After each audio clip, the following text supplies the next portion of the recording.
You saw it coming. Your reflexes registered it, and it still landed. That's the part that haunts you, not the punch itself, but the fact that your eyes were open. Your mind saw it coming, and your body just didn't move in time. Most fighters think that means they're slow, that their reflexes are just bad, that some people are built for this, and they're not. But that's not what's happening. And the real reason you keep getting hit is something almost nobody talks about. And the second you understand it, everything starts to change. Here's what every fighter does when they feel slow. They go faster, more reps, faster combinations, quicker drills. They train speed like speed is the problem. But watch the fighters who keep getting hit. They're not slow people. Some of them are fast. Fast hands, fast feet, good conditioning. And they still eat shots that had no business landing. So speed isn't what's missing. What's missing is earlier. It happens before your hands even have a chance to move. Your brain isn't wired for fighting. It's wired to keep you alive, which means it waits. It wants to be sure before it acts.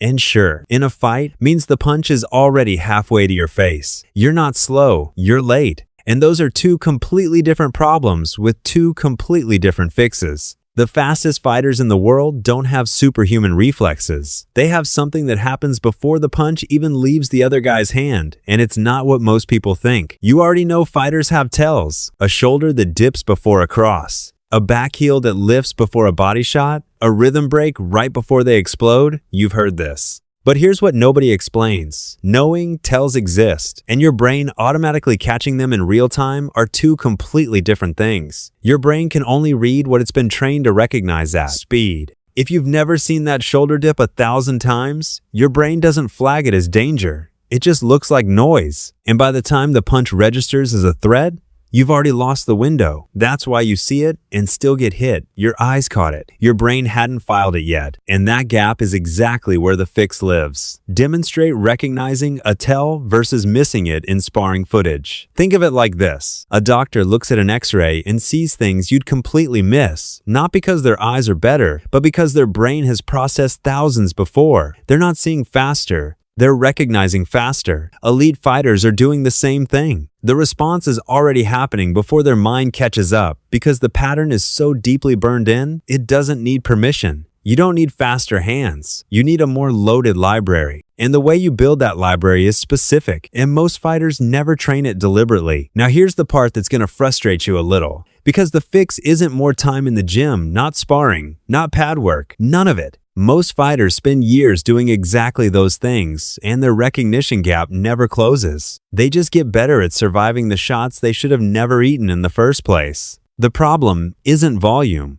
It's what your brain is being asked to do during that volume. And the fighters who actually close this gap aren't training harder. They're training a completely different thing. Something most gyms never deliberately isolate. Something that looks almost too simple to work until you feel the difference in live sparring. So what does it actually look like to train your recognition, not just your speed? It starts with slowing everything down. Not because slow equals better, but because your brain cannot file what it cannot see clearly. If you're always training at full chaos, you're just surviving. You're not learning the language. Isolate single attacks and drilling, not combinations, single shots. And you don't just defend them, you call them before they land. Demonstrate partner throwing single punches while defender calls out the punch type before contact. Your partner throws. Before it arrives, you say what it is. Jab, cross, hook, body shot, out loud, every time. This sounds almost childishly simple, but what it's doing inside your brain is not simple at all. You're forcing your mind to commit to a read before the confirmation arrives. You're training the earlier signal, not the late one. Do this until it feels slow, then add level changes, feints, combinations. You're not adding speed, you're adding complexity to what your brain has to recognize. Speed comes naturally once the pattern library is deep enough, and when it starts working, you'll feel it before you understand it. A shot comes and something in you has already moved, not because you reacted, because you already knew. The other piece is simpler. Pick one fighter, a training partner, a sparring video, anyone, and watch only one part of their body for an entire round. Their shoulder, their lead foot, their hip.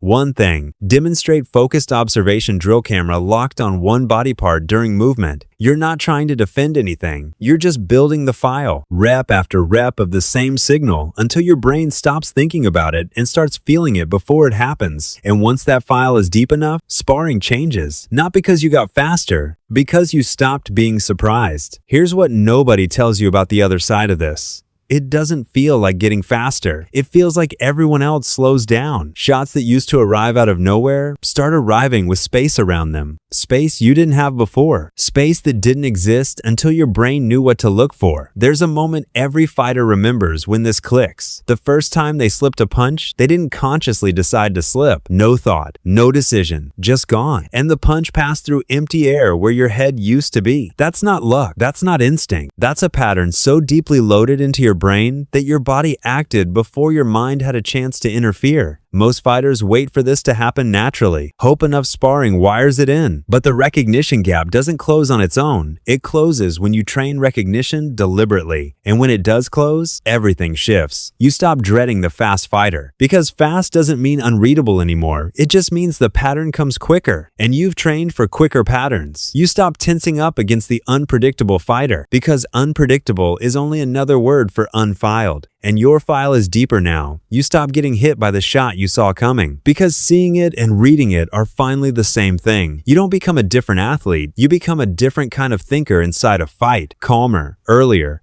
already there before the danger arrives. You clicked on this video because some part of you already knew. Not that you were slow, but that something was off. That the gap between what your eyes saw and what your body did was costing you. In sparring, in competition, in the quiet moment after a session where you replay the shots you should have never eaten. That gap has a name now. And it has a fix. And you're already training it differently than you were an hour ago. And once you've felt that, you can't unfeel it. Subscribe for more valuable videos like this and be part of it.